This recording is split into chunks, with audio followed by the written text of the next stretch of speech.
Salam sejahtera para pemirsa yang berbahagia. Kita bertemu kembali dalam diskusi pelajaran Sekolah Sabat yang dipersembahkan oleh Gereja Masehi Advent Hari ke-7 Uni Indonesia Kawasan Barat. Bagaimana dengan persatuan dalam keluarga Anda masing-masing? Apakah masih satu ataupun sudah bergejolak? Karena itu semua berpengaruh kepada persatuan jemaat. Itulah yang disebutkan oleh Rasul Paulus dalam suratnya di Efesus. Kita akan melihat pasal ke-5. Untuk membahas ini semua, kita akan bersama-sama berbincang dengan dua narasumber kita. Yang pertama adalah Pendeta Leonard Mamentu, Direktur Rumah Tangga Uni Indonesia Kawasan Barat, dan juga Pendeta Max Lucky Tinanti, Direktur Komunikasi Wilayah Kalimantan Barat. Shalom Bapak Pendeta, selamat datang.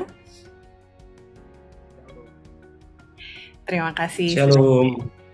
Terima kasih sudah hadir. Ada kembali lagi wajah baru. Minggu lalu ada Direktur Sekolah Sabat dan Pelayanan Perorangan. Kali ini sesuai dengan judul pelajaran ke-10, Suami dan Istri Bersama Disalib. Maka kami menghadirkan Pendeta Leonard Mamentu sebagai Direktur Rumah Tangga. Baiklah para pemirsa, saya akan mengawali dengan para salam. Dari para pemirsa yang sudah disampaikan melalui kolom YouTube, saya akan arahkan kepada Pendeta Max Lucky Tinanti terlebih dahulu. Ada dua nama baru seperti Pau Pau Seleon dan juga Muharman Lubis, dan juga nama-nama lama seperti Tulun Dusun Official Channel, Bambang Eko, Willy Sui, Manalu Washington di Cirebon, dan juga satu salam dari Kupang. Ini kampung halaman dari Pendeta Max Lucky Tinanti, dari Markus Billy dikatakan, Shalom dan terima kasih untuk penjelasan Sekolah Sabat yang luar biasa. Tolong sampaikan salam untuk Pendeta Tulalesi, karena minggu lalu sudah bersama dengan kami. Silakan Pendeta Lucky untuk tanggapan dari salam-salam tersebut. Saudara-saudaraku, di mana saja saudara berada, terima kasih oleh karena saudara sudah mendengarkan, bahkan menyaksikan diskusi Sekolah Sabat ini. Harapan kami bahwa setiap pelajaran firman Tuhan yang kami bagikan bermanfaat untuk saudara. Juga secara khusus bagi keluarga saya dari NTT, Tuhan memberkati dan semangat terus dalam iman, karena kita rindu satu kali nanti kita ketemu di sorga. Terima kasih. Amin, betul sekali. Itu kerinduan kita bersama. Bagi Pendeta Leo, saya akan menyampaikan salam dari Mardin Ganggang, mengatakan terima kasih diskusi pelajaran Sekolah Sabat sungguh membantu. Tuhan Yesus memberkati. Berikutnya dari Andrew, Gereja SDA Tambulion, Kota Belut di Sabah, Malaysia, mengatakan saya senang sekali dengan cara perbincangan yang sangat mengangkat dan lebih intim dengan Tuhan. Dan terakhir dari Reza Anggara mengatakan terima kasih atas pelajaran Sekolah Sabat yang lebih dapat dimengerti. Mari juga para pendeta dan para pekerja di conference atau daerah untuk satu dalam kata dan perbuatan supaya menjadi contoh bagi orang lain. Pendeta Leo, apa tanggapannya terutama karena para umat sangat memperhatikan kepemimpinan kita begitu ya, apalagi dalam hal persatuan. Silakan Pendeta. Shalom, salam kembali untuk saudara-saudara seiman, umat-umat Tuhan di mana saja berada, khususnya nama-nama yang sudah disebutkan tadi, yang tentunya secara aktif dan terus-menerus mengikuti diskusi Sekolah Sabat. Harapan kita semua melalui pelajaran Sekolah Sabat, pemahaman kita tentang kebenaran firman Tuhan, dan melalui Roh Kudus, kita bertumbuh di dalam iman, pengharapan kita kepada Yesus. Tuhan memberkati. Amin. Memang ini pelajarannya cocok untuk semua kalangan begitu ya, untuk pendeta ataupun orang awam yang di keluarga maupun yang single. Ini merupakan kerinduan Paulus bagi kita semua. Baiklah, sebelum kita melanjutkan diskusi kita dengan doa buka yang nanti akan dibawakan oleh Pendeta Max Lucky Tinanti, saya bacakan terlebih dahulu ayat inti dari pelajaran ke-10 dengan judul Suami dan Istri Bersama Disalib. Efesus 5 ayat 25-27. Hai suami, kasihilah istrimu sebagaimana Kristus telah mengasihi jemaat dan telah menyerahkan dirinya baginya untuk menguduskannya, sesudah ia menyucikannya dengan memandikannya dengan air dan firman, supaya dengan demikian ia menempatkan jemaat di hadapan dirinya dengan cemerlang, tanpa cacat atau kerut atau yang serupa itu, tetapi supaya jemaat kudus dan tidak bercela. Silakan Pendeta Lucky. Mari kita tunduk kepala, kita berdoa. Bapa di sorga, terima kasih untuk semua anugerah Tuhan yang sudah kami nikmati. Saat ini Tuhan, kami akan membuka setiap lembaran firman Tuhan. Belajar dari pelajaran Sekolah Sabat. Kiranya roh dan hikmat sorga menyertai kami. menyertai hamba-Mu, menyertai Saudari Ivy, dan juga hamba Tuhan Pendeta Mamento. Biarlah setiap yang kami bahas berasal daripada Tuhan, dan semua yang mendengarkan bahkan menyaksikan firman Tuhan ini terberkati, mengangkat iman kami semakin dekat kepada Tuhan. Kami menyerahkan setiap pelajaran ke dalam tangan-Mu. Ampuni dosa dan pelanggaran kami Tuhan. Di dalam nama Yesus kami berdoa. Amin. Amin. Terima kasih untuk doa bukanya. Para pemirsa, kami mengajak untuk menyiapkan Alkitab kita masing-masing. Kita akan masuk ke dalam Efesus 5, melanjutkan ayat 21 sampai 33. Dan nanti di akhir dari diskusi ini ada satu pertanyaan yang telah masuk yang akan ditanggapi oleh para narasumber. Jadi mari kita berdiskusi bersama. Pelajaran hari Minggu berjudul Nasihat untuk Istri Kristen. Rasul Paulus memulai perbincangan mengenai persatuan dalam rumah tangga ini menunjukkannya kepada istri. Dan di ayat ini ditegaskan bahwa istri harus tunduk kepada suaminya. Dalam hal apa, Pendeta Lucky Tinenti? Boleh bawa kita ke dalam topik ini. Baik, terima kasih Saudara Ivy. Saudara-saudaraku yang dikasihi oleh Tuhan, kita memasuki satu pelajaran yang baik menurut saya. Oleh karena pelajaran 10 ini, Rasul Paulus membawa kita kepada satu persatuan antara Allah dan manusia yang digambarkan dalam hubungan suami dan istri, ya, di dalam keluarga. Nah, Rasul Paulus menuliskan kepada kita di dalam fokus kita Efesus pasal 5, mulai ayat yang ke-21 sampai ke ayat yang ke-33, menggambarkan kepada kita bagaimana hubungan suami istri menggambarkan hubungan jemaat dengan Tuhan, atau sebaliknya Tuhan dengan jemaat. Nah, Rasul Paulus ingin memberikan kepada kita pemahaman bahwa sebagai orang-orang percaya, saya dan saudara punya ketergantungan dengan Kristus. Kita adalah jemaat dan kita punya ketergantungan dengan Sang Pencipta kita. Sebagaimana Rasul Paulus menulis dalam Efesus pasal 5, ayat 21, dan rendahkanlah dirimu seorang kepada yang lain dalam takut akan Kristus. Dan dilanjutkan kepada ayat 22, hai istri, tunduk kepada suami seperti kepada Tuhan. Bahkan ayat selanjutnya, sebaliknya, suami mengasihi istri. Menunjukkan bagaimana ketergantungan dan saling merendahkan diri kita satu dengan yang lain. Sesama manusia, sebagaimana saya dan saudara merendahkan diri di hadapan Kristus sebagai Sang Pencipta yang sudah memberkati, menciptakan, bahkan memberikan yang terbaik di dalam kehidupan kita. Jadi kita harus menyadari posisi kita sebagai manusia dan sebagai ciptaan. Kita punya Allah yang luar biasa, yang sudah menciptakan kita, memberkati kita, maka Allah rindu jemaat dan umat-umat Tuhan punya ketergantungan khusus kepada Dia sebagai Sang Pencipta. Nah, itu gambaran diberikan kepada kita dalam rumah tangga. Bagaimana posisi suami dan istri dalam rumah tangga. Istri dan suami harus saling merendahkan diri.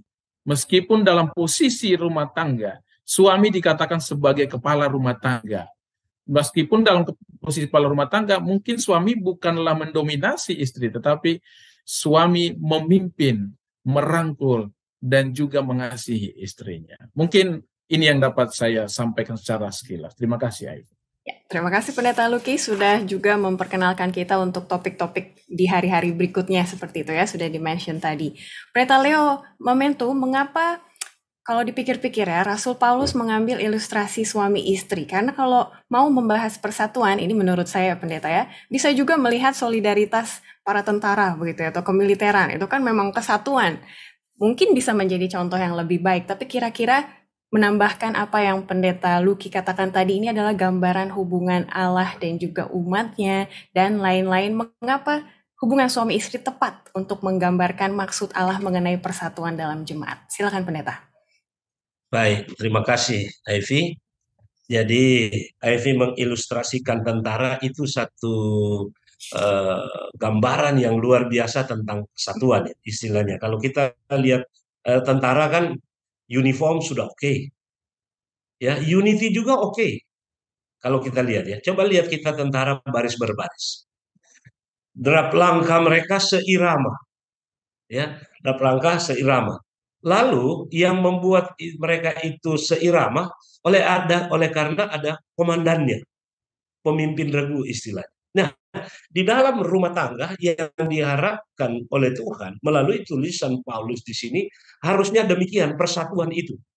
Tidak hanya satu gambaran ini suami, ini istri, tetapi kesatuan yang menyeluruh, ya, kesatuan yang menyeluruh antara suami dan istri di dalam peran mereka masing-masing. Ada tanggung jawab yang diberikan kepada suami, ada tanggung jawab yang diberikan kepada istri. Nah, maksud Tuhan melalui pelajaran sekolah sahabat kita ini adalah tanggung jawab masing-masing yang diberikan itu adalah saling melengkapi satu dengan yang lain, ya, sehingga apa yang dikatakan dalam pelajaran sekolah sahabat, kalau saya baca di pendahuluan ini, persatuan itu, ya, sebagai cara Paulus untuk mewujudkan tema besar surat ini adalah apa? Persatuan, kesatuan sebagai tubuh Kristus, ya. Sehingga persatuan yang digambarkan antara suami dan istri itu terjadi bila mana? Pertama, istri menjalankan, suami maksudnya yang pertama menjalankan baik-baiknya sebagai seorang suami. Tadi pendeta Tinenti sudah menyebutkan bagaimana dia tanggung jawabnya sebagai kepala keluarga.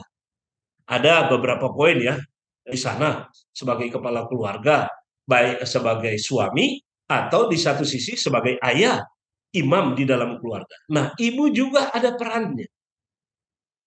Nah, masing-masing melakukan dengan sebaik-baiknya peran yang sudah ditetapkan Allah, sehingga tidak disebutkan di dalam, ada yang disebutkan di sana, tidak saling mendominasi satu ya dengan yang lain, tetapi dengan tulus, dengan sukacita untuk melakukannya. Karena Paulus mengatakan kepada istri, ya harus, ya harus, itu perannya. Kepada suaminya juga harus, ya, tunduk, mengasihi,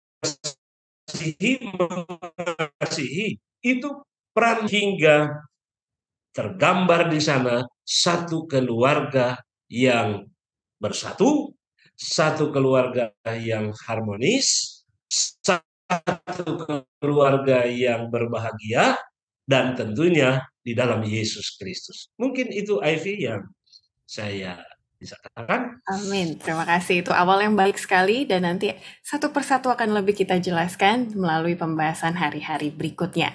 Dan para pemirsa, untuk diskusi di UKSS masing-masing boleh membahas pertanyaan di bawah hari Minggu. Kalau misalnya suami kasar, apakah kita tetap tunduk kepada beliau? Sebenarnya jawabannya ada di paragraf itu juga, jadi silakan para jemaat mendiskusikannya. Kita akan lanjut ke hari Senin. Kali ini judulnya adalah Gereja sebagai Mempelai Wanita Kristus, bagian yang pertama. Lebih jelas lagi kita melihat mengapa Paulus memilih gambaran hubungan suami istri untuk menjelaskan peran Allah dan juga gerejanya.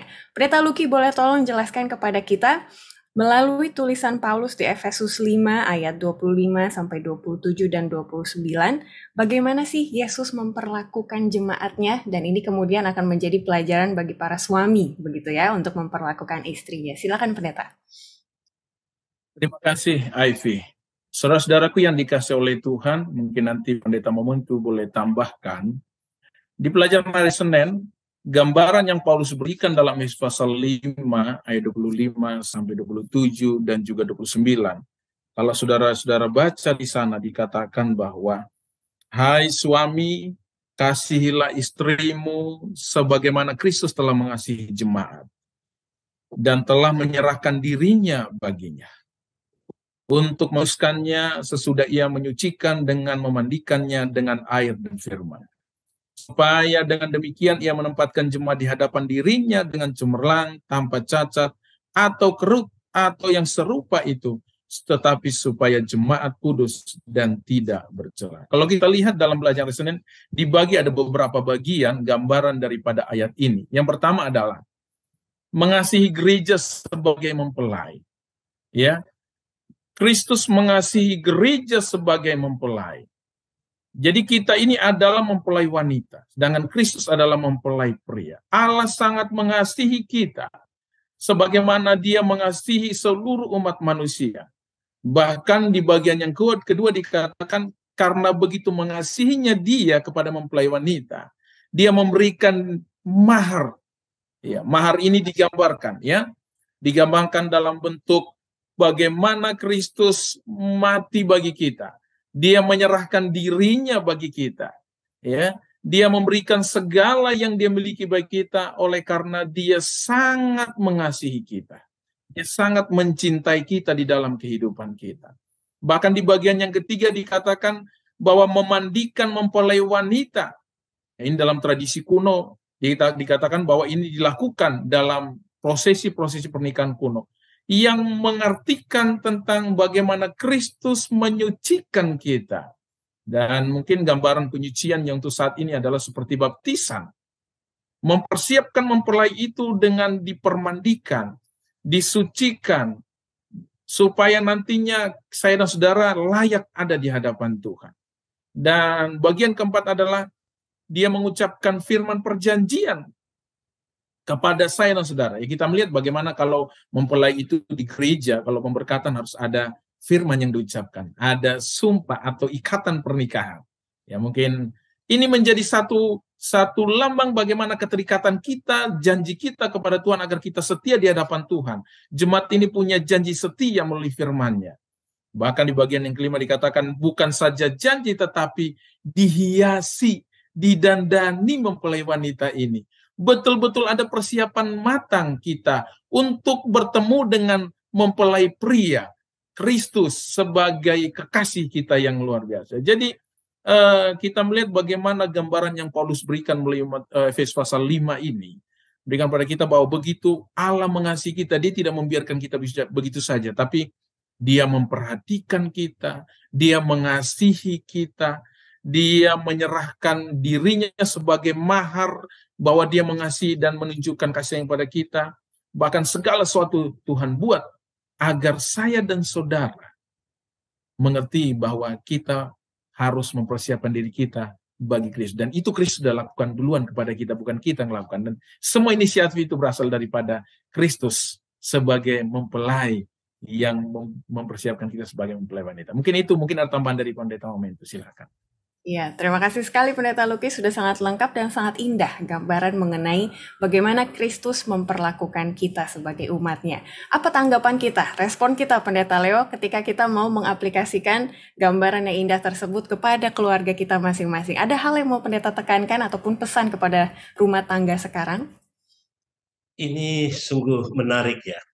Ini kalau kita lihat pelajaran hari Senin ini ya, bagaimana seseorang ya, katakanlah ini kalau seorang wanita, gadis mempersiapkan dirinya untuk pada satu momen yang luar biasa, pernikahan ya, pernikahan.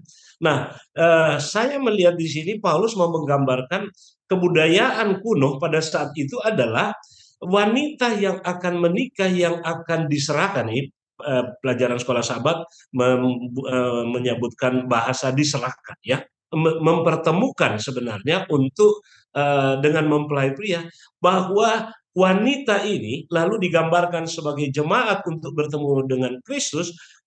Kristus sendirilah yang memberikan role persiapan itu ya.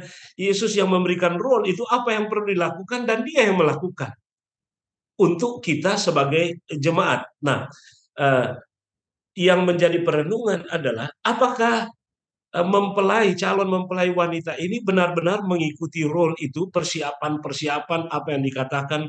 Bahkan ketika disebutkan Pendeta Kinenti tadi mengatakan bahwa pengantin wanita itu dihiasi sehingga ketika hari H itu ya, pertemuan itu, bahwa dia kelihatan memang sudah sangat siap untuk itu. Siap karena dikatakan di dalam pelajaran sebelumnya adalah untuk mempersatukan secara lahir dan batin ya, secara lahir dan batin antara mempelai pria dan mempelai wanita. Nah, kita pun demikian aplikasinya. Kita sebagai yang digambarkan mempelai wanita memang benar-benar harus siap dan harus cocok, harus pas dengan itu. Demikian, Ivy. Yes, terima kasih sekali Pendeta sudah melengkapi bagian awal dari gereja sebagai mempelai wanita Kristus. Secara natural kita akan masuk ke hari Selasa karena ini bagian keduanya dan tadi Pendeta Leo sudah menekankan apa artinya penyerahan. Nah, Pendeta Luki, boleh tolong ditambahkan lagi penyerahan ini dalam hal apa? Atau kalau misalnya kita melihat ke dalam konteks kedatangan Kristus yang kedua kali, kapan penyerahannya? Apakah mulai hari ini atau nanti? Karena kalau lihat budaya kuno yang Pendeta Leo katakan tadi, malam sebelumnya wanita itu diserahkan gitu ya untuk mengikuti proses acara pernikahan tersebut. Silakan Pendeta Luki dengan makna penyerahan ini. Saudara-saudaraku yang dikasih oleh Tuhan, melanjutkan bagian dari hari Senin, kita melanjut kepada hari Selasa. Ini adalah sambungan daripada hari Senin. Di dalam prosesi pernikahan biasanya ada penyerahan, baik itu penyerahan ya dalam pernikahan biasa itu ada penyerahan mahar, ada penyerahan pengantin wanita, ya mungkin di adat-adat tertentu ya di budaya-budaya kita ada acara-acara persiapan sebelumnya untuk mempersiapkan pengantin itu agar dia siap. Nah, persiapan ini bukan saja di hari H, tetapi hari-hari sebelumnya, jauh-jauh hari, pengantin itu biasanya dipingit atau dijaga dia, disiapkan hatinya, bahkan ada prosesi konseling, supaya memang pengantin ini benar-benar siap di hari H itu dia sudah menerima, dan dia siap melaksanakan setiap prosesi pernikahan itu dengan baik. Demikian juga hari ini, saya dan saudara sebagai calon mempelai wanita, kita disiapkan jauh-jauh hari dalam setiap kehidupan kita, rohani kita, untuk bertemu dengan sang mempelai pria yang dinanti-nantikan dalam kehidupan kita. Tapi pelajaran kita mengatakan bahwa dalam bagian yang pertama dari hari Selasa, ya, mempersembahkan mempelai wanita kepada dirinya sendiri, menunjukkan bahwa tidak ada yang mengantar kita, tetapi Tuhan sendirilah yang mengantar kita kepada dirinya. Tuhan sendiri mempersiapkan kita untuk bertemu dengan Dia. Dan ini menjadi satu hal yang istimewa di dalam kehidupan kita. Kalau kita lihat dalam setiap proses pernikahan, pasti ada keluarga yang mengantar dan serahkan. Tapi sekali ini, ya Tuhan mempersiapkan kita dengan dirinya. Dia mengirimkan Roh Kudus untuk mempersiapkan iman kita, sehingga di hari kedatangan itu nantinya, saya dan saudara dipersiapkan untuk bertemu. Kita diserahkan, inilah Dia, umat-umatku yang diselamatkan. Dan Yesus dia mempersiapkan. Dia dengan rela hati menerima kita dengan penuh sukacita, ya, sukacita. Jadi ada proses pertunangan, persiapan pernikahan, baik upacara pernikahan, itu semua sudah disiapkan jauh-jauh hari. Menunjukkan bahwa saya dan saudara pun harus hari ini juga persiapkan. Waktu proses pernikahan itu pun kita harus siap lahir batin kita, iman kita, kehidupan lama kita tinggalkan. Kita dihias dengan kehidupan baru untuk siap menerima dan bertumbuh dengan kekasih kita Yesus Kristus di kedatangan Yesus yang kedua kali. Mungkin ini harus sampaikan, bisa disambung nanti oleh Pendeta Mamento. Amin. Terima kasih sekali Pendeta. Bagi para pemirsa yang pernah mempersiapkan pernikahan pasti mengetahui proses persiapan begitunya ya. Jadi harus kita juga sambungkan ke dalam kehidupan kerohanian kita. Seberapa komitmen, seberapa rajin begitu ya. Nanti giliran sudah nikah jadi udah gak rajin lagi. Itu menjadi perenungan bagi kita sekalian. Nah di bagian bawah ini Pendeta Mamento, saya juga mau sambungkan dengan pertanyaan pertama di penuntun guru. Pertanyaan ketiga di penuntun guru. Katanya melihat budaya dan juga tradisi pernikahan sekarang, adakah hal-hal yang kurang berpacu pada model Alkitabiah gitu? Ini bukan pernikahan satu hari-hari hanya begitu, tapi pernikahan secara kehidupan berumah tangga. Melihat budaya-budaya sekarang, adakah hal-hal yang mau Pendeta tekankan yang sudah melenceng jauh dari model Alkitabiah yang Yesus maksudkan? Silakan Pendeta Leo. Oke. Terima kasih pertanyaan yang menarik untuk kita perlu renungkan. Bagaimana kalau Paulus menekankan budaya kuno, tapi kita sekarang ini kan di budaya modern, ya, memasuki pernikahan budaya modern. Saya tidak mempersalahkan budaya-budaya ya yang ada, ya kebiasaan-kebiasaan dari setiap etnis. Tetapi mari kita melihat bahwa sekarang ini lebih mengarah kepada persiapan jasmani, ya kan? bagaimana persiapan jasmani. Sekarang ini ada juga hari yang sudah ditentukan berbeda, bisa berubah tanggalnya oleh karena venue-nya itu tidak pas. Contoh gitu ya kan, atau maksudnya tempat pernikahan itu kok tidak cocok ya, dan lain sebagainya. Dia mau supaya di tempat ini, tapi mungkin tanggalnya penuh. Ya itu kan sekarang. Sehingga kita melihat bergeser daripada nilai-nilai dan maksud utama daripada hari pernikahan itu, ya, untuk mempersatukan dua insan itu disatukan di dalam upacara pernikahan yang kudus. Tetapi coba kita melihat ya, bagaimana persiapan jasmani itu memakan waktu, energi, bahkan biaya yang mahal untuk satu, ya 50 atau ya 50 sampai 60 menit saja di acara pemberkatan nikah itu baru datang ke pesta tuh kan. Nah, jadi yang dipersiapkan adalah seharusnya adalah bagaimana mental dan rohani daripada kedua mempelai itu yang akan dipersatukan, yang digambarkan sekali untuk seumur hidup. Ya kan? Sekali. Jadi jangan bergeser tujuan utama, dan persiapan utama itu jangan bergeser kepada hal-hal yang sementara, ya, yang artinya kalau tanggal yang sudah ditentukan yang akan berakhir aja pada saat itu. Upacara pemberkatan nikah itu penting, resepsi itu penting, tapi kan momen itu akan lewat saja kan. Tetapi bagaimana kedua mempelai itu mempersiapkan diri mereka, gambaran pelajaran sekolah sahabat kita menarik sekali untuk mempersiapkan kita untuk satu momen pernikahan, tetapi untuk kehidupan what next, ya kan? Apa yang harus dijalani oleh pasangan itu sesudah menikah? 1 hari, 2 hari, dan seterusnya. Nah, karena ini menggambarkan pelajaran di hari Selasa ini menarik di bagian yang kedua adalah lebih menekankan bukan lagi kepada persiapan, tetapi hari atau upacara pernikahan itu yang digambarkan bagaimana itu peristiwa ketika Yesus datang kali yang kedua. Nah, artinya saya mau katakan di sini bagi kita pasangan atau yang mau menikah, artinya bahwa siap atau tidak siap, Yesus itu pasti akan datang, bukan? Walaupun di pelajaran sebelumnya menggambarkan Yesuslah yang mempersiapkan. Tapi kan tergantung kepada bagaimana respons kita, bagaimana sambutan kita untuk mempersiapkan diri pada saat peristiwa pernikahan itu terjadi. Di dalam pelajaran sekolah sahabat itu menarik digambarkan di dalam Matius pasal 25. Perumpamaan tentang 10 anak darah. Kita sudah tahu itu ya, 5 anak darah yang bijak, 5 anak darah yang bodoh. Apa yang dipersiapkan ya untuk itu, sehingga benar-benar bagi kita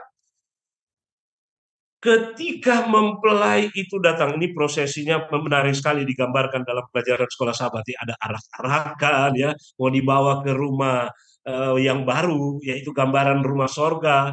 Aku pergi ke situ untuk menyediakan tempat bagimu, ya, karena di mana aku berada kamu pun harus berada di sana, gambaran hubungan antara Tuhan dan kita.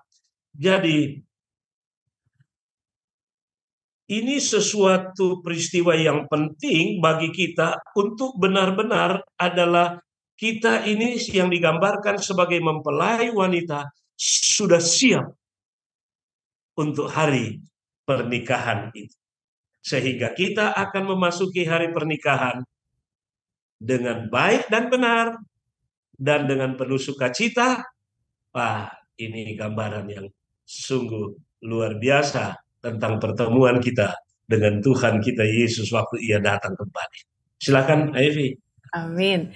Ini menjadi perenungan bagi yang telah menikah untuk kembali mengingat apa yang dipelajari dan dipersiapkan sebelum menikah, begitu ya. Apakah sudah sesuai dengan ideal-ideal dan harapannya hari ini, apa yang perlu diperbaiki? Seperti itu menjadi diskusi kita di UKSS masing-masing. Dan yang baru mau menikah, boleh juga direnungkan balance-nya, begitu ya. kesiapan rohani dan juga mental, dan juga kesiapan yang orang lain lihat gitu ya, hari hanya dan lain-lain. Terima kasih sekali. Kita akan lanjut ke hari Rabu. Kita akan membahas mengenai kasihilah istrimu seperti dirimu sendiri. Sebelum Rasul Paulus masuk ke dalam ilustrasi hubungan suami istri di ayat 21, di ayat 21 ayat 25 maksud saya, Rasul Paulus menyinggung mengenai kerendahan hati. Betul, ayat 21. Rendahkanlah dirimu seorang kepada yang lain di dalam takut akan Kristus. Baru beliau masuk ke dalam ilustrasi suami dan istri. Jadi dalam hal kerendahan hati, apa yang dimaksud Rasul Paulus dengan mengasihi diri sendiri? Dan terutama ini ditujukan kepada para suami. Ya Pendeta Luki, silakan dilanjutkan. Terima kasih Ivy. Saudara-saudaraku yang dikasihi oleh Tuhan, di saat kita masuk ke dalam pelajaran hari Rabu, kita melihat bagaimana Paulus memberikan gambaran kepada kita. Di dalam rumah tangga, di dalam kehidupan rumah tangga, saya dan saudara adalah satu tubuh. Kita adalah satu daging. Mengutip dari Kejadian pasal 2, di mana awal mula Allah mempertemukan Adam dan Hawa. Hawa ini dijadikan dari rusuk Adam, yang menunjukkan bahwa mereka bukan dua, melainkan satu daging. Satu daging menunjukkan bahwa mereka punya rasa yang sama. Mereka punya hidup yang sama. Dan dari hal ini kita bertolak kepada apa yang harus dilakukan di dalam rumah tangga, supaya nantinya rumah tangga itu tetap utuh, tetap penuh bahagia, bahkan hidup bersama dengan Tuhan, mencerminkan kasih Tuhan dalam rumah tangga. Nah, kalau kita melihat dalam perjalanan sekolah sahabat kita, mengutip bahkan mengambil beberapa contoh keadaan rumah tangga saat ini. Ya, kalau kita melihat sendiri dengan mata kita, kita melihat keadaan rumah tangga saat ini, banyak terjadi kekerasan di dalam rumah tangga. Suami dan istri saling cekcok dan kadangkala saling menyakiti.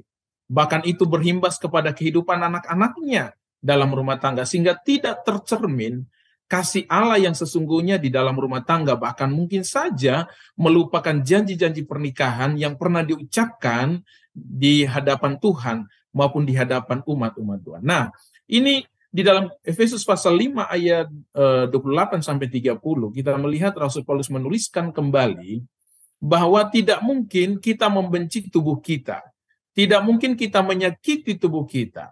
Makanya Rasul Paulus menuliskan bahwa di dalam rumah tangga, suami dan istri harus mencerminkan bahwa mereka adalah satu.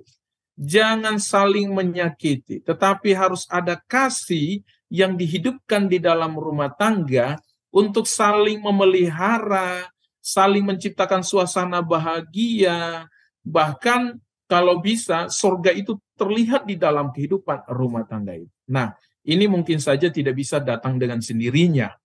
Ya, kita tidak datang sendiri karena ya sebagaimana kita dipersatukan dalam gereja oleh karena kasih Tuhan, maka kita harus hadirkan Tuhan terus di dalam rumah tangga kita agar kiranya kehidupan saling menghormati, saling mengasihi, bahkan saling merendahkan satu yang lain tercipta di dalam kehidupan rumah tangga itu. Ya, jadi Rasul Paulus ingin membawa pikiran kita kepada praktek pernikahan yang sungguhnya, bahwa kita harus saling mengasihi satu dengan yang lain.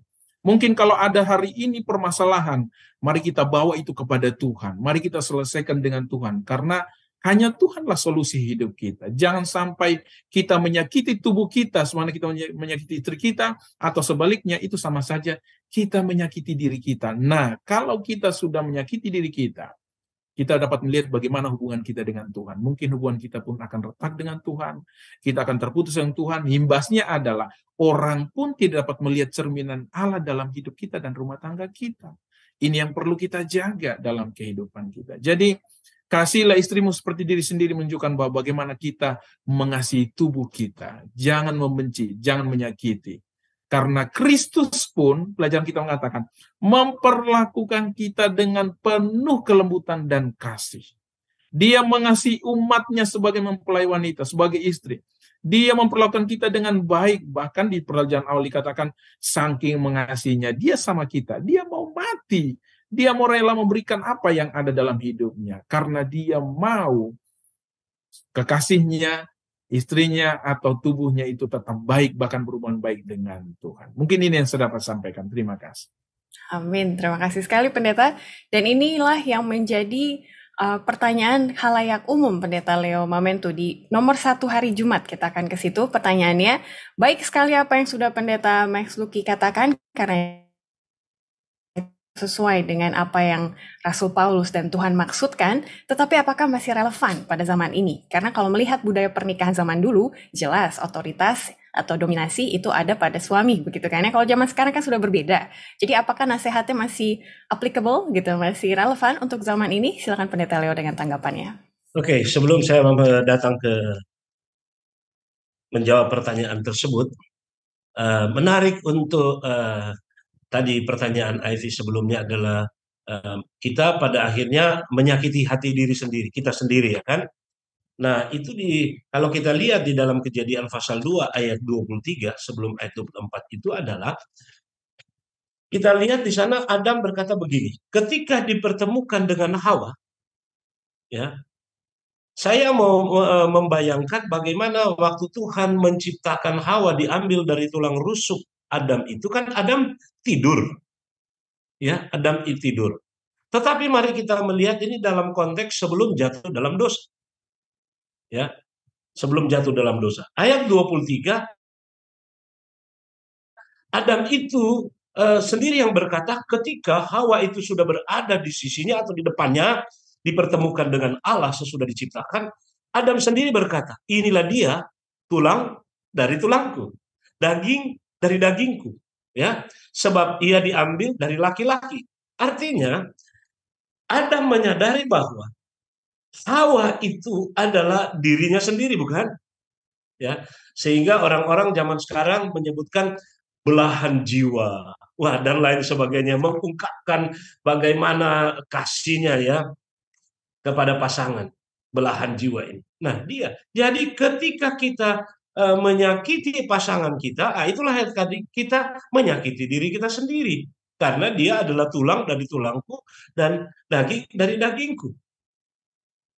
Saya ketika memberkati orang, saya selalu bertanya begini, dalam konteks kalian berdua ini berdiri berdampingan,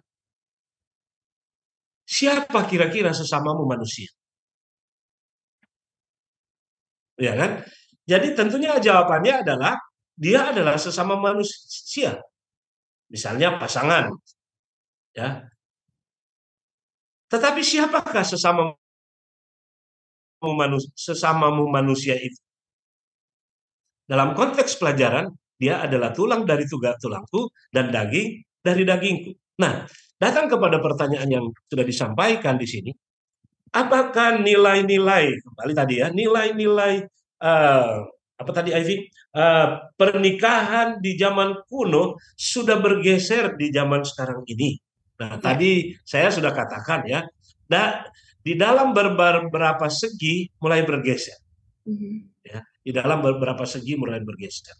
Tetapi kita bersyukur sebagai anak-anak Tuhan, ya, sebagai anak-anak Tuhan, bahwa masih ada koridor-koridor yang memiliki satu pandangan bahwa rumah tangga atau pernikahan suami istri menggambarkan bahwa hubungan antara Tuhan dan jemaatnya. Sehingga masih ada harapan-harapan yang tetap dipertahankan. Walaupun kita ini sudah hidup di dunia yang berdosa, eksploitasi ada dan lain sebagainya, mendominasi satu dengan yang lain ada.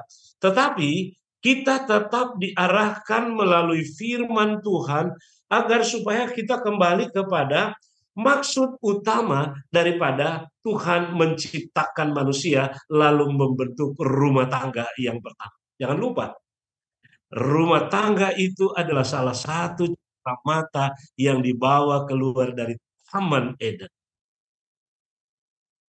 Dan yang kedua yang perlu kita ingat baik-baik dan renungkan, setan berusaha menghancurkan kehidupan rumah tangga. Ini baik yang sudah berumah tangga, dan bagi yang mau memasuki rumah tangga, setan berusaha untuk mengalihkan pikiran kita kepada satu maksud Tuhan, disebutkan dalam pelajaran kita sekolah Sabat, agar supaya suci kudus ya. Ini pernikahan kan kudus suci yang keluar dari tangan Sang Pencipta. Nah, setan berusaha agar supaya orang muda zaman sekarang ini meninggalkan prinsip-prinsip kekudusan untuk memasuki rumah tangga. Nah, kita perlu kuasa Tuhan agar supaya ketika kita mulai merencanakan memasuki rumah tangga, ada satu kutipan mengatakan pena ilham. Ketika kita sudah merencanakan untuk menikah, berdoa berapa kali lipat? 4 kali lipat daripada biasanya kita berdoa, ya. 4 kali lipat. Wah, sungguh luar biasa. Karena kita akan memasuki, tadi saya sudah katakan, 1 kali untuk seumur hidup. Jadi poinnya yang saya tekankan di sini, masih tetap ada nilai-nilai rohani yang masih ada. Pertahankan dan kembali kepada prinsip yang baik dan benar. Terima kasih, Ivy. Puji Tuhan, sudah lengkap sekali disampaikan. Dan para pemirsa, tadi Pendeta Leo juga sebenarnya sudah menjawab pertanyaan nomor 3 di hari Jumat. Karena Rasul Paulus mengungkit kembali prinsip penciptaan di Kejadian 1 dan 2 ketika dia berbicara mengenai hubungan suami dan istri di Efesus 5. Baik, kita akan lanjut ke hari Kamis dengan judul Model Pernikahan Satu Daging. Nah, disinilah saya mulai melihat mengapa Rasul Paulus tidak memakai konsep kesatuan militer. Karena ada kesatuan-kesatuan yang tidak dimiliki oleh militer, yang dimiliki oleh hubungan suami istri. Ya, Pendeta Lucky Tinenti, apa saja kesatuan itu yang khusus dan yang menggambarkan keintiman hubungan Allah dengan manusia? Silakan Pendeta Lucky. Terima kasih Ivy. Saudara-saudaraku yang dikasih oleh Tuhan, di bagian hari Kamis, Paulus membawa pikiran kita kepada model pernikahan satu daging. Bukan dalam bentuk kemiliteran, tetapi dalam bentuk hubungan suami istri. Yang mungkin saat ini, saudara-saudaraku, salah digunakan oleh manusia menjadi satu hal yang menyimpang, ya, hal yang menyimpang di kalangan manusia saat ini. Kita melihat dalam pelajaran hari Kamis dikatakan bahwa ada disinggung tentang kesatuan seksual yang tercermin dari kesatuan emosional dan spiritual, dan kesatuan emosional dan spiritual membawa pada hubungan seksual yang sesungguhnya menggambarkan antara hubungan suami istri dengan hubungan kita, intimnya kita dengan Kristus. Nah, yang menjadi masalah saat ini adalah manusia salah mempraktikkan hal ini dalam kehidupan. Hubungan seksual yang intim seharusnya adalah hal yang indah menggambarkan hubungan kita dengan Kristus, tapi pada praktiknya di dunia ini, itu menjadi merendahkan satu dengan yang lain, bahkan menindas satu dengan yang lain. Ya, kalau kita lihat dalam berbagai berita, bahkan kejadian yang saat ini marak sekali terjadi, penyimpangan seksual antara suami istri, pria dan wanita, maupun ada yang antara orang tua dan anak, itu pun terjadi, saudara. Ini sangat menyedihkan bagi kita. Padahal sesungguhnya satu daging yang diciptakan oleh Allah mencerminkan secara rohani bagaimana kita berhubungan antara kita sebagai wanita atau jemaat sebagai wanita dengan Allah, hubungan yang akrab, saling mengasihi, bahkan saling mencintai satu dengan yang lain. Tetapi pada praktek di hadapan Tuhan, manusia menyimpangkan semua itu menjadi satu eksploitasi, menjadi merendahkan wanita dengan seksual. Bahkan itu sekarang bukan menjadi kebahagiaan, tapi mengerikan untuk zaman kita saat ini. Nah, kita harus kembali. Di saat kita melihat hal ini, kita harus perlu edukasi kembali para keluarga, umat-umat Tuhan, bahwa sesungguhnya Allah menciptakan satu daging dan Allah menjadikan hubungan seksual ini bukan sebagai satu penindasan, sebagai satu eksploitasi, bukan untuk merendahkan satu dengan yang lain, bahkan menindas hal tersebut, tetapi kita harus menjadikan ini sebagai sumber kebahagiaan oleh karena menggambarkan bukan saja hubungan saya dan saudara sebagai suami istri dalam rumah tangga sebagai satu daging, tapi menggambarkan kita dengan Allah juga adalah satu daging. Kita adalah milik Allah, kita diciptakan oleh Allah, kita adalah satu di dalam Allah. Maka kita harus menciptakan hubungan yang bahagia, hubungan penuh kasih, kelemah lembutan, dan kita dapat mencerminkan bahwa kita siap untuk kembali bertemu dengan Sang Pencipta kita satu nanti di saat Dia datang. Mungkin ini yang saya dapat gambarkan, mungkin bisa ditambahkan. Terima kasih. Amin, jelas sekali. Jadi pemilihan unit keluarga sebagai unit terkecil dalam masyarakat itu tepat karena ada kesatuan spiritual, kesatuan emosional, dan juga kesatuan intim yang mungkin tidak didapatkan di unit-unit sosial lainnya, gitu ya, seperti yang tadi misalnya contohnya kemiliteran. Nah, Pendeta Leo Mamentu, boleh kita ke nomor 2 di hari Jumat. Mungkin setelah kita mempelajari idealnya sebuah pernikahan dan juga hubungan kita dengan Allah, ada juga pasti para pemirsa dengan rumah tangganya yang tidak ideal. Merasa sekarang ya, setelah berdiskusi bahwa saya tantangannya sulit gitu dalam rumah tangga saya. Mungkin tidak ada kesatuan emosional, tidak ada kesatuan spiritual, ataupun kesatuan intim lainnya seperti seksual begitu ya. Bagaimana tulisan Paulus ini juga memberikan harapan begitu ya. Kadang orang kalau membaca nasihat merasa rendah gitu ya karena saya jauh dari ideal tersebut. Tapi sebenarnya tulisan tersebut juga sebenarnya sebuah penguatan dan juga hiburan bagi yang rumah tangganya bermasalah. Silakan Pendeta Leo. Oke. Ini menarik sekali pertanyaan nomor 2 ini ya. Apakah yang mungkin nasihat Paulus tawarkan kepada mereka yang menemukan diri mereka dalam hubungan pernikahan yang penuh tantangan dan sulit? Saya kembali mau bertanya. Apa tantangan itu? Dan kenapa dianggap tantangan itu sulit? Oke. Nah, yang pertama yang saya mau katakan adalah Allah telah menetapkan satu role atau prinsip tentang hubungan suami istri ya. Karena kenapa tadi saya katakan bahwa Allah lah yang merencanakan dan Allah lah yang membentuk ya. Allah lah yang membentuk pernikahan itu. Menyatukan suami dan istri itu pertama di Taman Eden, Adam dan Hawa. Namun oleh karena prinsip ini atau saya katakan berdasarkan perjalanan budaya datang ke zaman ini zaman modern, maka nilai-nilai daripada rohani itu mulai bergeser. Tapi prinsip Allah tidak bergeser. Manusialah yang menurunkan derajat karena dalam konteks manusia berdosa, menurunkan derajat pernikahan itu.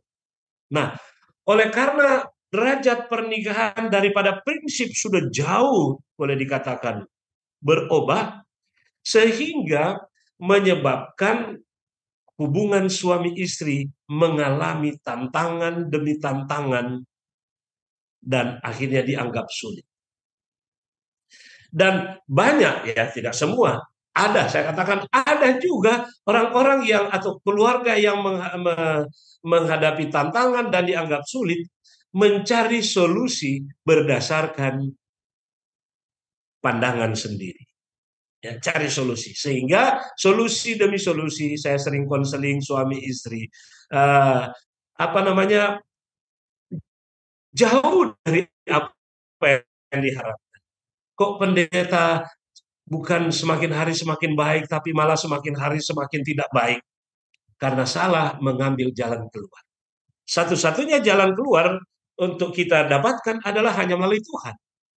Ya, karena dialah yang membentuk kita, dia yang menciptakan kita, dia yang membentuk kita, dia yang mempersatukan kita, dia tahu tentunya apa solusi yang perlu kita ambil.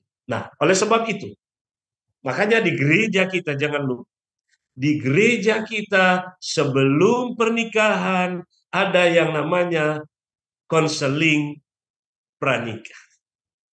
Kenapa? Karena kan kita datang dari latar belakang yang berbeda. Keluarga yang berbeda, budaya yang berbeda, kebiasaan yang berbeda, watak yang berbeda, pendidikan yang berbeda, pandangan-pandangan yang berbeda. Nah, ketika masuk kepada sesi pranikah, konseling pranikah, perbedaan-perbedaan ini diusahakan untuk diperkecil, walaupun tidak semua ya, karena tetapi paling tidak saya tahu siapa saya. Kelebihan, kelebihan dan kekurangan saya. Pasangan juga demikian. Dan di dalam sesi konseling disampaikan harus memahami, mengetahui siapa pasangan kita. Kebiasaannya, hal-hal baik darinya, hal-hal yang tidak baik darinya, kekurangan-kekurangan. Tapi di dalam poin ini, bagian kita bukan mengubah pasangan kita. Bagaimana melalui hubungan ini kita mengubah diri kita, pasangan kita, dia mengubah apa yang baik dan tidak baik, akhirnya disatukan. Dan dengan harapan tentunya, ya bukan berarti kita akan terbebas dari tantangan. Ya, tantangan demi tantangan, bahkan dikatakan bahwa lebih hari lebih apa? Lebih sulit. Tetapi kalau kita datang kepada Tuhan, ada yang disebutkan trigger ya antara suami istri ya. Ketika suami istri melihat kepada Yesus, mereka akan dekat satu dengan yang lain. Tetapi ketika mereka jauh daripada Kristus, mereka akan jauh satu dengan yang lain. Datang kepada Yesus. Makanya bagian spiritual di dalam pelajaran hari Kamis itu, kesatuan spiritual itu akan sangat mempengaruhi, mengikat kesatuan emosi dan kesatuan apa tadi disebutkan seksual. Ya. Amin. Oke. Terima kasih. Terima kasih Pendeta untuk konseling pranikah gratis dan singkat tadi ya. Itu sudah menjadi cuplikan dari konseling pranikah. Dan juga saya percaya pasca nikah pun para pemimpin rumah tangga bersedia untuk ada konseling juga Pendeta ya. Jadi bukan hanya pranikah. Oh ya, saya tambahkan itu. Ya, silakan. Itu mohon didoakan juga. Kami sementara merevisi materi pra-konseling ya, konseling pranikah. Ada sesi juga adalah materi yang disiapkan sesi sesudah menikah. Nah, ada sesinya untuk itu. Doakan. Kita doakan bersama karena itu akan menguntungkan kita dan juga hubungan kita dengan Tuhan tentunya ya. Amin. Baiklah, sebagai konklusi, saya mau arahkan kepada para narasumber kembali. Maksud besar dari Rasul Paulus menyinggung persatuan dan juga kesatuan dalam rumah tangga agar supaya hubungan tersebut bisa dijaga juga dalam skala jemaat. Seperti itu ya. Jadi kembali ke situ. Apa yang mau ditekankan Rasul Paulus? Apa yang harus kita jaga dalam rumah tangga supaya kehidupan berjemaat kita juga sesuai dengan kehendak Tuhan? Saya mulai dari Pendeta Leo Mamento terlebih dahulu. Oke. Judul kita sangat menarik. Ya. Ya kan? Digambarkan, dikatakan suami dan istri bersama di sana. Tadi apa yang dikatakan Ivy adalah bagaimana menggambarkan itu di dalam hubungan antar berjemaat.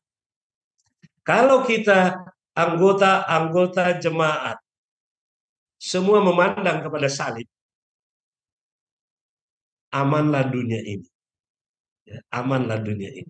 Kalau semua ke salib. Salib itu seringkali digambarkan adalah salib itu adalah di sanalah keadilan didapatkan dan terlebih di sanalah kasih diwujudkan. Nah, ketika kita memandang ke salib, artinya kepada Yesus Kristus, maka kita akan melihat diri kita, diri orang lain adalah anak Kristus. Terima kasih. Amin. Pendeta Lukiti nanti bagaimana dengan aplikasi dual gitu ya, keluarga dan juga jemaat. Jemaat itu ada oleh karena keluarga. Saya dan saudara dipersiapkan dari rumah tangga kita dan kita dikumpulkan menjadi satu komunitas besar di dalam jemaat dan gereja. Maka marilah kita persiapkan keluarga kita dengan baik agar jemaat itu punya cerminan kasih dan hubungan yang baik, dan dari persatuan jemaat itu maka kita akan punya hubungan baik dengan Allah. Jadi mulai hari ini, mari kita bentuk rumah tangga kita yang harmonis dengan sesama, dengan keluarga, dengan anak. Kita bawa keharmonisan kita itu dalam gereja kita, sehingga kita dipersiapkan menjadi sebuah pengantin wanita yang siap dipersatukan dengan pengantin pria, yaitu Allah kita, jika Kristus datang yang kedua kali. Terima kasih. Amin. Puji Tuhan untuk diskusi kita. Kita akan membahas satu pertanyaan yang telah masuk sebelum kita akan akhiri bersama. Mungkin saya tujukan kepada Pendeta Luki nanti terlebih dahulu, nanti Pendeta Leo boleh tambahkan ya. Pertanyaannya dari akun Dewanta Manik. Bertanya, sebagai anak-anak terang yang masih hidup di dunia ini tentu kita butuh hiburan. Tapi tolong definisikan dan identifikasi hiburan apa yang sesuai untuk anak-anak terang. Silakan Pendeta Luki. Baik, terima kasih Saudara Dewanta untuk pertanyaannya. Memang rekreasi itu dibutuhkan oleh siapa saja. Baik itu orang muda, baik orang tua, siapa saja butuh rekreasi. Tapi ingat, kita harus memilih rekreasi yang kiranya dapat menyehatkan pikiran kita, menyehatkan hati kita, bahkan juga dapat tidak merusak hubungan kita dengan Sang Pencipta. Di dalam buku Amanat Orang Muda, pasal 124 dikatakan, janganlah rekreasi kita satu kegembiraan yang tidak berguna, jangan membentuk rekreasi yang bukan-bukan atau yang sia-sia. Kita dapat mengatur rekreasi itu dengan cara yang baik, sehingga akan membawa manfaat, meninggikan pergaulan dengan siapa kita bermain, meningkatkan mutu keahlian kita, dan mereka yang lebih sukses bisa memasuki tugas-tugas dan beban mereka dan dapat mencerminkan kehidupan Nasrani. Jadi saya tidak bisa detail untuk menjelaskan rekreasi seperti apa, tapi kemanapun kita rekreasi, kita harus ingat, rekreasi kita adalah rekreasi yang dapat menyegarkan hati pikiran kita, tetapi juga tidak meninggalkan spiritual kita kepada Tuhan. Ya, tidak meninggalkan spiritual, tidak merusak hubungan kita dengan Tuhan. Tapi rekreasi kita dapat membangun hubungan yang baik kepada sesama, tidak sia-sia, bahkan memberikan kesegaran kepada keluarga, kebahagiaan keluarga, terlebih hubungan yang baik kepada Tuhan. Mungkin itu jawaban singkat yang saya dapat berikan. Terima kasih. Amin. Pendeta Leo ada tambahan untuk pertanyaan tersebut? Baik, terima kasih. Saya hanya membaca Pengkhotbah pasal 11. Ya, Pengkhotbah pasal 11 ayat 9 berkata begini. Bersukacitalah hai pemuda. Memang dalam konteks ini disebutkan pemuda ya. Dalam kemudaanmu biarlah hatimu bersuka pada masa mudamu dan turutilah keinginan hatimu dan pandangan matamu. Artinya kalau kita lihat dari konteks pertanyaan ini adalah kan mau mencari kesenangan. Ya. Mungkin kalau kita kesenangan saya sebut sukacita ya, yang lebih positifnya mencari sukacita. Nah, mencari sukacita tentunya harus pada tempat yang tepat, kegiatan yang tepat, orang yang tepat, ya, sehingga benar-benar apa yang kita inginkan atau mau hidupkan itu memang bermanfaat bagi saya. Jangan sampai setelah kita cari hiburan, pulang susah. Ya kan? Jadi memang benar harus tempat yang tepat, apalagi tadi orang yang tepat dan kegiatan yang tepat. Ya, kegiatan yang tepat untuk kita pertanyaan itu ya, untuk hiburan. Cari hiburan. Karena hiburan di atas dunia ini, tempat dimanapun, hanyalah sementara. Ya, hanyalah sementara. Jadi, kalau saya lanjutkan ayat tadi, tetapi ketahuilah bahwa tetapi ketahuilah bahwa karena segala hal ini, Allah akan membawa engkau kemana? Ke pengadilan. Jadi harus wise di dalam memilih hiburan. Tuhan memberkati. Amin. Kalau ingin tahu bagaimana hidup bijaksana, itu pelajaran kita minggu lalu ya. Boleh ditonton kembali diskusi sekolah sahabatnya. Baiklah, terima kasih untuk Dewanta Manik yang sudah menanyakan pertanyaan. Dan para pemirsa, kami tetap tunggu pertanyaan maupun komen di kolom chat dari video ini. Kami akan dengan senang hati membahas ataupun membacanya di kesempatan mendatang. Untuk Mengakhiri segalanya, saya akan meminta Pendeta Leo kembali untuk berdoa. Kali ini ada 2 pokok doa Pendeta, mohon disisipkan juga. Dari Nona Rumihin di Maluku Tengah, ada rencana renovasi gereja Jemaat Masohi di Maluku Tengah, dan juga dari Arifin di Jakarta yang merindukan kehidupan yang tenang dan damai. Silakan Pendeta Leo. Oke, mari kita berdoa. Terpujilah namamu Bapa kami di sorga, karena kami boleh mendiskusikan pelajaran sekolah Sabat yang begitu menarik dan penting, khususnya untuk keluarga. Bapa di sorga, kami manusia yang punya keterbatasan, kelemahan, dan kekurangan. Kami hanya memohon bantuan Tuhan, agar supaya kami semua, baik pemirsa yang telah mendengarkan, dapat mengaplikasikan dalam kehidupan keluarga pelajaran ini, sehingga kami boleh mendapatkan menjalani kehidupan keluarga yang penuh dengan sukacita, kedamaian, kebahagiaan, kerukunan, cinta kasih, dan teristimewa hubungan yang akrab dengan Yesus Kristus sebagai mempelai pria yang akan menjemput kami. Tolong kami di dalam berbagai pergumulan keluarga di atas dunia ini, khususnya umat-umat Tuhan. Tuhanlah yang menjadi penopang dalam kehidupan keluarga kami, dan biarlah Tuhanlah yang menolong, mengarahkan, sehingga kami boleh mendapatkan kehidupan keluarga yang berbahagia, yang setia kepadamu. Bapa di sorga, kami berdoa secara khusus untuk permohonan doa dari Nona Rumihin yang ada di Maluku Tengah, memohon agar supaya renovasi gereja di Jemaat Masohi itu dapat berjalan dengan baik. Tuhan mengirimkan dana, dan juga Tuhan memberkati mulai dari hamba Tuhan, tua-tua jemaat, bahkan seluruh anggota jemaat bersatu padu, sehingga renovasi gereja ini dapat berjalan, dijalankan dengan baik, dan berakhir dan diselesaikan dengan baik. Umat Tuhan memiliki sukacita, ketenangan di dalam beribadah untuk memuji besarkan nama. Juga kami berdoa untuk Saudara Arifin yang merindukan ketenangan, kedamaian di dalam hidupnya. Oh Bapa di sorga, tolong dia, mampukan dia untuk bergantung sepenuhnya kepadamu, menyerahkan semua persoalan hidup yang ia hadapi dari hari ke hari, di dalam keluarga, di dalam pekerjaan, di dalam pergaulan, sehingga oleh karena kuasa Roh Kudus-Mu, Saudara Arifin boleh mendapatkan ketenangan dan kedamaian di dalam hidupnya, dan teristimewa kekuatan iman, kesetiaan kepadamu. Memberkati ya Tuhan, Ivy, memberkati Pendeta Kinenti, hambamu, dan semua yang menyaksikan tayangan diskusi sekolah Sabat ini. Kami diberkati oleh Tuhan. Bapa di dalam kerajaan sorga, sempurnakanlah doa kami. Kami telah berdoa hanya di dalam nama Yesus Tuhan dan Juru Selamat kami. Amin. Amin. Puji Tuhan untuk pelayanan dari Pendeta Lucky dan juga Pendeta Leo. Tuhan memberkati, semoga kita bertemu lagi di kesempatan mendatang.